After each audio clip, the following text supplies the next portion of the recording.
This is for teachers or parents who might have children who are struggling in a particular area of learning or a particular subject.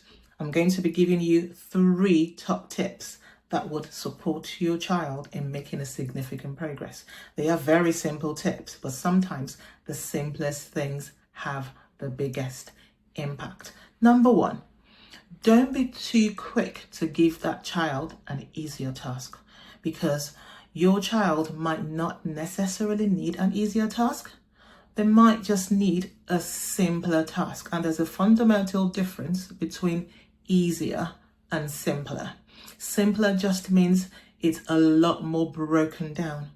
It might just be that that child needs a lot more scaffolding, that child needs more practice, that child needs the task to be a lot more broken down. And it might also mean that within a particular period of time, the rest of the class might have been able to get through maybe 10 questions in that time, and this particular child who is struggling could only get through 2 questions, and that is absolutely fine because that is what they need. Number 2, focus on just one small area that they're struggling with and just give them the opportunity to practice lots of questions around that area just for 5 minutes a day. Yes, you heard me, just 5 minutes. You don't need more than 5 minutes a day for them to just practice one very, very small area of learning every single day.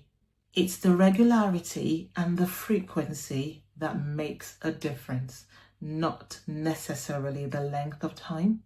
But it's very, very important to be consistent with this approach, ensuring that that child has 5 minutes, set aside 5 minutes a day to practice just one very small area of learning, and practices questions around the same area of learning every day until you can see that they have mastered this learning before moving on to the next one.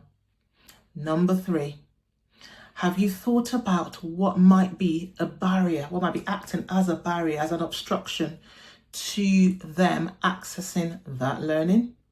So for example, if you're teaching the children how to multiply a 2-digit number by a 1-digit number, and this particular child is really, really struggling and they're just not getting it, have you thought about what might be acting as a barrier to them accessing that learning? Have you thought about the root cause? Maybe it might be that they are struggling with a particular times table or some times tables.